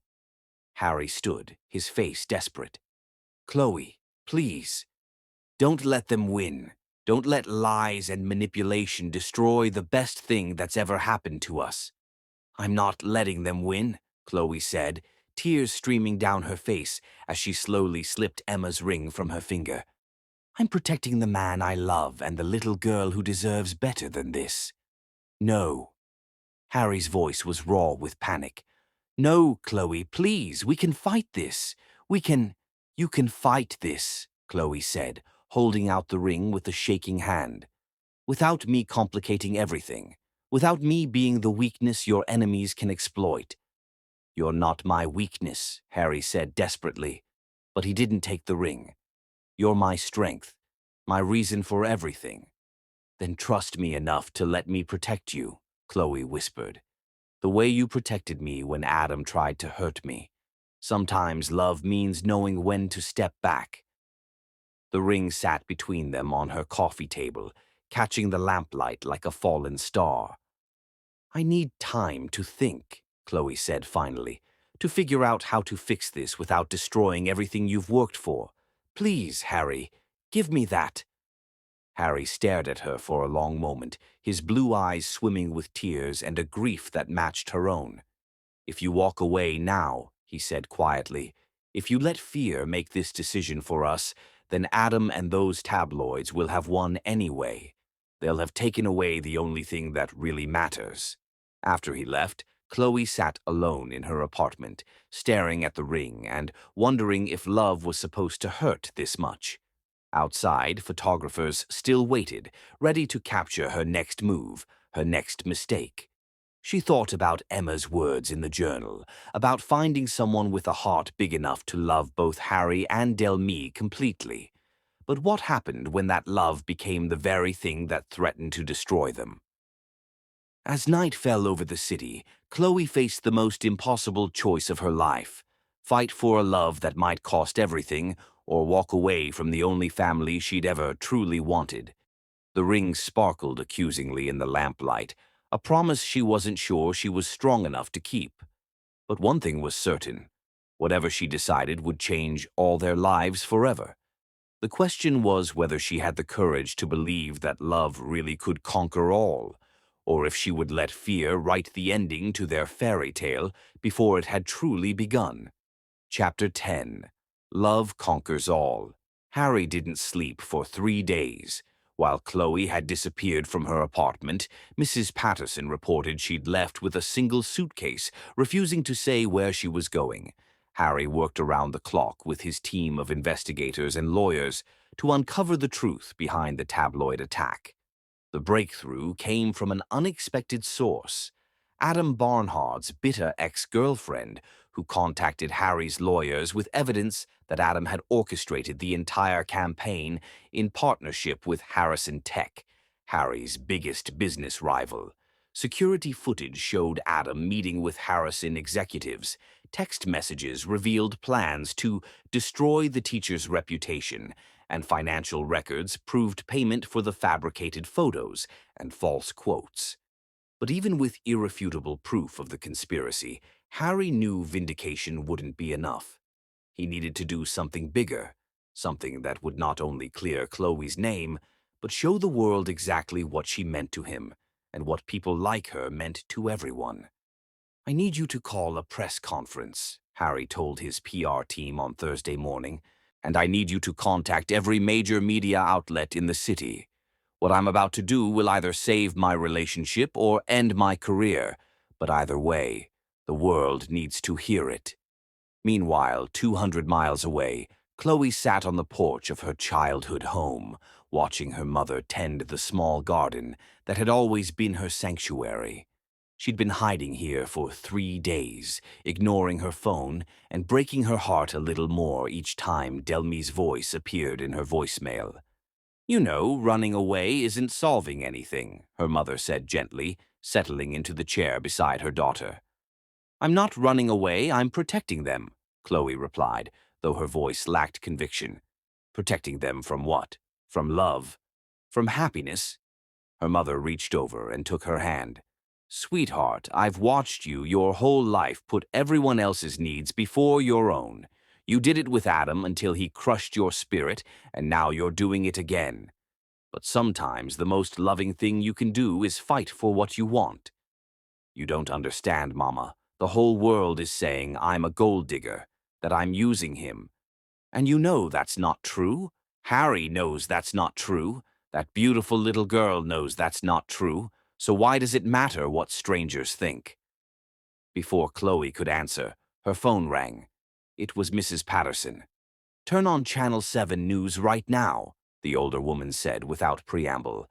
"Your man is about to do something either very brave or very stupid, and I suspect you'll want to see it either way." Chloe's heart lurched as she grabbed the remote. On the television screen, Harry stood behind a podium in what looked like his company's conference room, facing a crowd of reporters. He looked exhausted but determined, and when he began to speak, his voice carried the weight of a man betting everything on love. "Good afternoon. I've called this press conference to address the recent allegations against my fiancée, Chloe Tryon, and to make several announcements that I believe will clarify the situation for everyone involved." Chloe's breath caught as Harry held up a thick folder of documents. "First, I want to present irrefutable evidence that the tabloid stories about Ms. Tryon were completely fabricated as part of a coordinated attack by my business competitor, Harrison Tech, in partnership with Chloe's ex-husband, Adam Barnard. These documents include security footage, financial records, and recorded conversations that prove this was a deliberate attempt to damage both my company and the woman I love." The room erupted with questions, but Harry held up his hand for silence. "However, proving the stories were lies isn't why I'm here today. I'm here because I want to tell you who Chloe Tryon really is, and why the attack on her character represents an attack on some of our society's most valuable people." Harry's voice grew stronger, more passionate as he continued. "Chloe Tryon is a public school teacher who has spent 6 years of her life nurturing children that society has often forgotten. She works 60-hour weeks for a salary most people in this room wouldn't consider adequate tip money. She spends her own money on school supplies, stays late to tutor struggling students, and has never met a child she didn't believe deserved love and attention." Chloe's eyes filled with tears as Harry's voice cracked with emotion. 2 months ago, I made a mistake that put my daughter in the wrong school for a single day. That mistake led me to Chloe, who dropped everything to care for a stranger's child with the same devotion she shows her own students. She didn't know who I was or what I could do for her. She just saw a little girl who needed comfort and a father who needed help, and she opened her heart to both of us. Harry paused, looking directly into the main camera as if he could see Chloe through the lens. The people attacking Chloe's character want you to believe that teachers like her are somehow less valuable than CEOs like me. They want you to think that choosing to dedicate your life to education instead of accumulating wealth makes you an easy target for their lies. But I want to tell you what Chloe Tryon has given me that all my money never could. His voice broke completely then, and Chloe saw tears streaming down his face. She gave me back my daughter's laughter. She gave me back my capacity for joy. She took a man who was just going through the motions of living and reminded him what it feels like to be alive. She loved my child like her own before she ever knew if I could love her back. That's not gold digging. That's the kind of pure, selfless love that makes someone rich in every way that actually matters. The room was completely silent now, reporters hanging on every word. Which brings me to my second announcement, Harry continued, his voice steadying with resolve. Effective immediately, I'm stepping down as CEO of Guff Technologies to focus on the Chloe Tryon Learning Center, a foundation dedicated to supporting public education and teachers like the woman I love. I'm liquidating half my personal assets to fund educational programs in underserved communities because Chloe has taught me that true success isn't measured by what you accumulate. It's measured by how many lives you touch. Gasps echoed through the room, but Harry wasn't finished. My third announcement is this. Chloe Tryon, I know you're watching. I know you gave back my ring because you thought you were protecting me, but the only thing I need protection from is a life without you in it. You're not my weakness, you're my strength. You're not a burden, you're my blessing. And if you'll have me, I want to spend the rest of my life proving that the only opinion that matters is yours, mine, and that of the little girl who needs us both. Harry pulled Emma's ring from his pocket, holding it up to the camera. This ring has been waiting for you for 3 years, just like I have. Emma's grandmother passed it down with the instruction that it should only go to a woman capable of loving completely, without reservation, without fear. That's you, Chloe. It's always been you. The press conference dissolved into chaos as reporters shouted questions, but Harry simply walked away from the podium, leaving his words to echo in the stunned silence. Chloe sat frozen on her mother's porch, tears streaming down her face as the magnitude of what Harry had just done hit her. He'd risked everything. His career, his reputation, his financial security, not to defend her, but to honor her. To honor all teachers, all people who chose service over wealth. Well, her mother said quietly, I think that answers the question of whether he loves you enough to fight for you. 6 hours later, Harry found her exactly where he'd hoped she'd be, sitting by the small lake behind her childhood home, watching the sunset paint the water gold. He'd driven through the night to get there, following directions from her mother, who'd answered the door with knowing eyes and pointed him toward the water. You gave up your company, Chloe said when he settled beside her on the old wooden dock, not looking at him but feeling his presence like warmth against her skin. I gave up a job, Harry corrected. I found a purpose. Harry, you didn't have to. Yes, I did. Harry turned to face her, his eyes intense with conviction. I had to show you that you're more important to me than any board position or business deal. I had to show the world that people like you, teachers, caregivers, the people who actually make society function, deserve to be celebrated, not torn down by tabloids and jealous ex-husbands. Chloe finally looked at him, and Harry's heart clenched at the love and wonder in her tear-filled eyes. The Learning Center. You really named it after me." "It was always going to be named after you," Harry said, reaching into his pocket for the ring. "Just like this ring was always meant for you, just like I was always meant to find you in that elementary school classroom." "What about the scandal? What about—" "Already forgotten," Harry interrupted. "Turns out when you expose a corporate conspiracy and announce you're dedicating your life to education, people stop caring about tabloid lies pretty quickly. 3 universities have already offered you teaching positions, and the mayor wants to give you the key to the city." Harry took her left hand in his, and Chloe didn't pull away. "But none of that matters if you don't want to take a chance on us again. If you don't believe that love can survive anything the world throws at it." "I've always believed in love," Chloe whispered. "I just stopped believing I deserved it." "You deserve everything," Harry said fiercely, sliding the ring back onto her finger where it belonged. "You deserve a man who will fight for you, protect you, choose you every single day. You deserve a daughter who lights up when you walk in the room. You deserve a life filled with purpose and passion, and the kind of love that makes everything else fade away." "I love you," Chloe said, the words coming from the deepest part of her soul. "I love you so much it terrifies me, but I'm tired of letting fear make my decisions." "Then marry me," Harry said, cupping her face in his hands. "Tomorrow, next week, whenever you're ready. Marry me and let's build the life Emma dreamed for us, the life we were always meant to have." Their kiss was soft and sweet and full of promises, tasting of tears and hope and the kind of love that really could conquer all.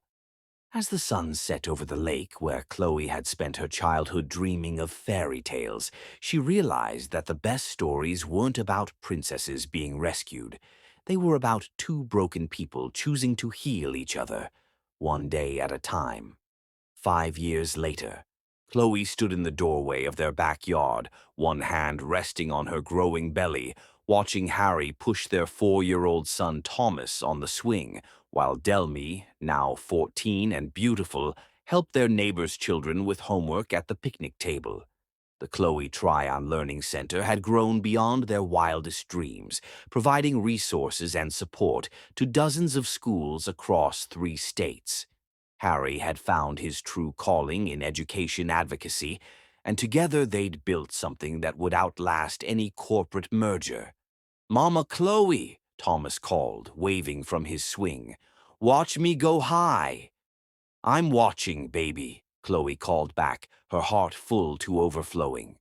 She'd kept her maiden name professionally, but became Mrs. Goff in every way that mattered. Not because she needed Harry's name, but because she wanted to share it, to be part of the family they'd built together through choice rather than chance. "You're thinking too hard again," Harry said, appearing beside her with grass stains on his shirt and love in his eyes. "Just thinking about how different everything is from 5 years ago," Chloe said, leaning into his embrace. "Better different or worse different?" Harry asked, pressing a kiss to the top of her head. "Perfect different," Chloe said, turning in his arms to face him. "Though I think Emma would be proud of what we've built." "I think she's watching over all of us," Harry agreed, his eyes soft with memory and gratitude, "making sure we don't forget that the best love stories aren't about perfect people. They're about imperfect people who choose to love perfectly." As their children's laughter filled the evening air and the first stars appeared in the darkening sky, Chloe whispered a quiet thank you to the woman who had somehow known exactly what their family needed to be complete. Love, she'd learned, wasn't about finding someone who completed you. It was about finding someone who inspired you to complete yourself, and then choosing to build something beautiful together. One day, one choice, one act of love at a time. And sometimes, if you were very lucky, that love could indeed conquer all.